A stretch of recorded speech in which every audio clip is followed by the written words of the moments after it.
Gusto ko lang i-expose yung peking Henry Undago na gumagamit sa pangalan natin, ginagamit yung logo natin, ayan, at nangi-scam ng tao.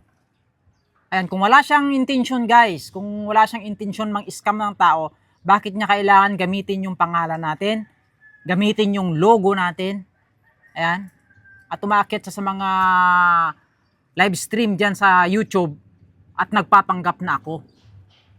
Ayan, so wala akong kamalay-malay guys na may mga tao na palang galit sa akin. Lalong-lalo na yung mga OFW nating kababayan dyan sa California, sa Germany, yan. Dyan, sa part ng US at saka sa Europe. Ayan. Mayroon akong audio guys na ipaparinig sa inyo. Isa ito sa mga conversation nila.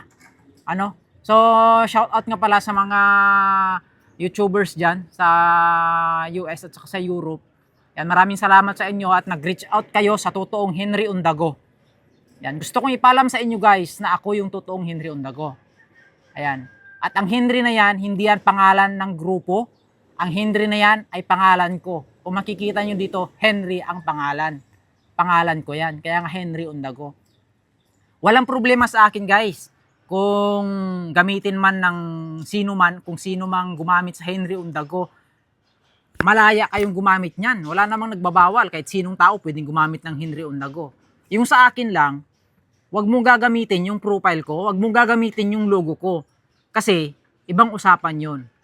May intention kang mangloko ng tao kung ginamit mo yun. Ba't ka nagkukubli sa logo ko? Bakit ka nagkukubli sa pangalan ko? Yung Henry Undago, maraming taong gumagamit yan, walang problema. Basta gamitin mo yung sarili mong logo, gamitin mo yung sarili mong pagmumuka, yan ang ibalandra mo kung sino man ang mga kausap mo sa social media. Wag yung pangalan ko, wag yung logo ko. So ngayon guys, ipaparinig ko sa inyo yung isang conversation nila. Kasi umakyat sa live stream to eh. Pakinggan nyo mabuti para malaman nyo.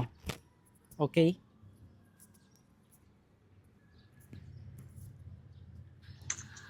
Ganito bro. Ito, ganito ba? Sinasabi nilang payat. Ganito yung bro, ganito yun. Paliwanag ko lang.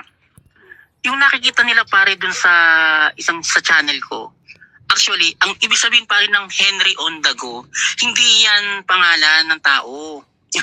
Pangalan niya ng grupo. Grupo ng maraming tao. Ngayon, yung taong yun, tao ko lang yun. Hindi ako yun. O, di ba? Kung maririnig nyo dito, tao niya lang daw ako. Di ba? Hindi daw siya yun. Hindi daw siya yung Henry Undago na nakikita doon sa video ko. Eh ako to eh. Ako ang original Henry Undago. So ibig sabihin, scammer yun. Tao niya lang daw ako. Ako daw yung front niya. Di ba? Grabe talaga mang-scam yung tao na to. Nakikita sa video, hindi ako yun. Ang ano lang yun, ang aim ng grupo namin, tumulong sa mga mahihirap, tumulong sa mga pobre. Yung sinasabi ni Nemuel na, grab driver ka lang naman eh. Hindi totoong grab driver ako. Sabi ko nga sa'yo, bago ako... Diba? Si Henry Undago, ay grab driver yan. Delivery rider ako. Yun ang trabaho ko. So itong tao na itong scammer na to, di ba? Grabe talaga siya guys. Umakit sa channel mo, 10 step ahead ako sa mga basher. Yun ang gusto ko marinig. Ready 10 step ahead ako kasi alam kong mangyayari. Alam kong gagawin ng mga yan. Sabi ko nga sa'yo, may mga kalabang kang hacker, may kalabang kang ganto, mga walang modo. Kaya ako puprotektahan ko ang sarili ko. Kaya akala nila, ang inaatake nila, yung nandun sa video na mukha na yon. Ikaw... O, di ba? Pinoprotektahan niya daw ang sarili niya. Pinoprotektahan niya yung sarili niya sa paggamit ng sarili kong logo, sarili kong pangalan, para maprotektahan yung sarili niya. Para kung may gagawin man siyang scam, syempre, sino ang higit na, sino yung pagbibintangan ng tao? Sino yung babalikan ng tao? Natural ako. Di ba? Napakatindi nitong scammer na to eh. Pero based on my investigation guys, Nandito sa Pilipinas to. Pero hindi muna ako magbabanggit kung saang lugar. Awa yung tao yun. Kaya sabi nga ni Nemel, hindi yan ang broccoli, hindi yan ang Henry. Magkaibang tao yan. Which is totoo yun. Totoo yun. Kasi ang grupo namin na Henry on the go, hindi totoong Henry talagang pangalan. Oh. Grupo Doon pa lang sa sinasabi niyang hindi totoong Henry ang pangalan, sunog na siya doon. Kasi ang Henry on the go, pangalan ko yan. Ayan o, Henry o. Kaya dito pa lang, sunog na to. Kung sakali man guys na dumaan sa inyo ito, at makita niyo yung logo ko kung saan man, i-PM nyo ako guys. PM nyo yung totoong page natin na Henry on the go. PM nyo sa akin. Para malaman ko kung saan to, nagko-comment kung saan to nakikipag-usap yung scammer na ito guys. Kasi pangalan ko yung nadadrag dito guys. Kredibilidad ko, pangalan ko, ang masisira sa ginagawa ng taong ito. Kung wala siyang masamang intensyon, bakit hindi niya gamitin yung sarili niyang pagmumuka? Balandra niya dyan. Nagkukubli daw siya eh. Nagkukubli siya sa pangalan at logo ko. yun, hindi pangalan ng tao yun. Kaya nga sinasabi ko lagi sa'yo, di ba? Nakikinig kami. Ibig sabihin ng kami, marami kami. Marami kami, hindi lang, ako lang yung representative na nagsasalita sa'yo. Ako lang yung humaharap, ako yung bumubuhos Ang sa'yo. galing magpanggap. Kaya nga, pag halimbawa, hindi ako umakyat sa'yo, nakikinig lang kami. Oo, kasi kung personally nila yung tao na nasa video, kawawa yung tao. Oh. Walang kamalay-malay yung tao. Diba? Natural, wala akong kamalay-malay, nini-scam muna ako. Di ba? Ginagamit niya yung pangalan ko eh, tapos nagpapanggap pa siya na siya. Ako. Tauhan niya lang daw ako. Alam niyo guys, na ano to eh, ang ginagawa nito is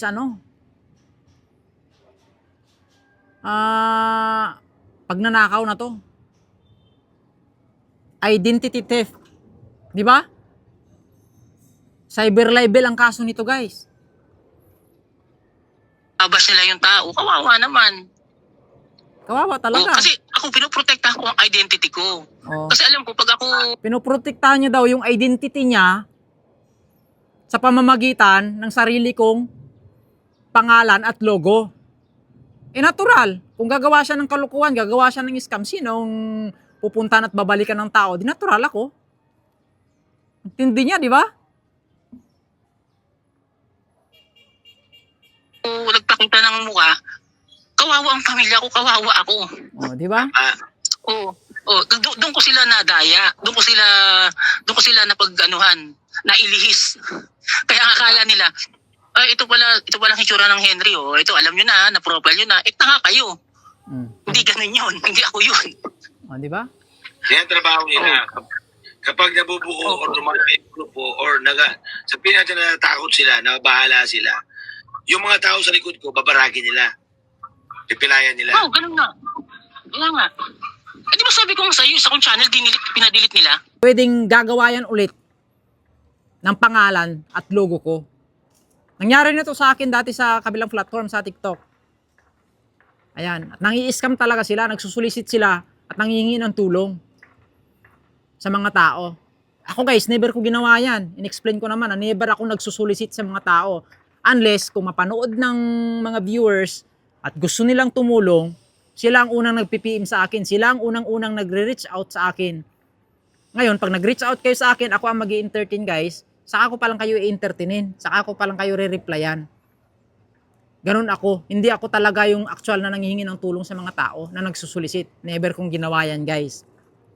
Kung mayroong ganyan, ngayon pa lang sinasabi ko sa inyo, hindi ako yan. Kung ano mang mangyari dyan, kung ano, may scam man kayo dyan, nagamit ang pangalan ko, kaya dapat, i-verify nyo palagi guys. Lagi kayong mag-PM sa legit na Henry on the go. Trabaho ba ng matinong tao yan? Oh. Di ba ang galing niya At saka ito magsalita? masabi sa inyo Trabaho ba daw ng matinong tao yan? Pinagsasabihan niya yata nito ang sarili niya guys eh. Grabe. Ito yung conversation nila oh. Naka-live stream ito guys. Maakyat siya sa mga live stream. Ang mahirap nito, Siyempre, ginagamit niya yung mga pobre, ginagamit yung kahirapan para mang sulisit. Ako never ko ginawa yan, guys. Tumutulong ako. Oo. Gumagawa ako ng video nila. Ang sa akin, makatulong sa kanila. Kaya ako ginagawa ng video yan.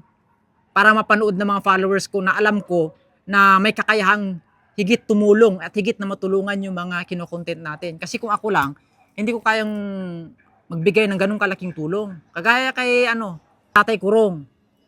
Kung ako lang, guys, hindi ko kayang bumili ng 25,000 na e-bike para pamigay. Di ba? Pero dahil sa ating channel, nabigyan natin si Tatay Kurong ng e-bike sa pamamagitan ng ating mga sponsors na may malaking puso na willing mag-extend ng tulong at may kakayahan talagang tumulong sa mga nakukontent natin. Kumbaga yung channel natin na Henry Ondago, guys, is naging daluyan lamang siya ng pagpapala. Nagiging channels of blessings lamang siya. Kumbaga ako lang yung nagiging tulay para mahigit na matulungan, mabigyan ng pansin yung mga tao na yun. Yan. So yun, ito lang yung gusto kong guys, gusto kong sabihin sa inyo na mag-iingat kayo palagi. At huwag basta-basta maniwala sa mga nakikita nyo na nanggagamit ng aking pangalan at ng aking logo. Kung gusto nyo, i-PM nyo ako, guys, personally. Ayan. So yun lang, guys.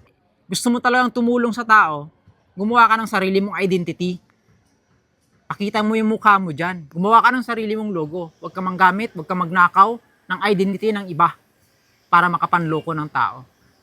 So yun lang, guys. So maraming salamat at shout out nga pala sa mga OFW dyan sa US at saka dito sa Europe na nag-send sa akin ng video, nagbigay sa akin ng mga info na there's something na nanggagaya, na mayroong nanggagaya sa pangalan ko. Ayan, kasi ako talaga ang babalikan yan, guys eh. Baka magulat na lang tayo isang araw, ang dami na palang galit sa atin. Kaya be careful, guys. So maraming salamat sa inyo, guys. And sa mga solid followers ko dyan, at supporters at subscriber, lalo sa mga sponsor ko, wag basta maniwala. Suriin nyo mabuti, guys. Pakinggan nyo yung boses. Magkaiba yung boses nito at saka boses ko. Ang totoong Henry Ondago, marunong magsalita ng Ilocano, marunong magsalita ng Ilonggo, marunong magsalita ng Bisaya, nakakaintindi ng Muslim. Kung yan ang mga lingwahe nyo, pwede nyo akong kausapin sa lingwaheng yan. I-video call nyo ako para makita nyo at ma-check nyo kung legit ba talaga yan. Kasi mahirap ngayon, guys. Ang hirap kitain ng pera, mapupunta lamang sa mga scammers at nanglulokong kagaya nito. And so maraming salamat and God bless everyone.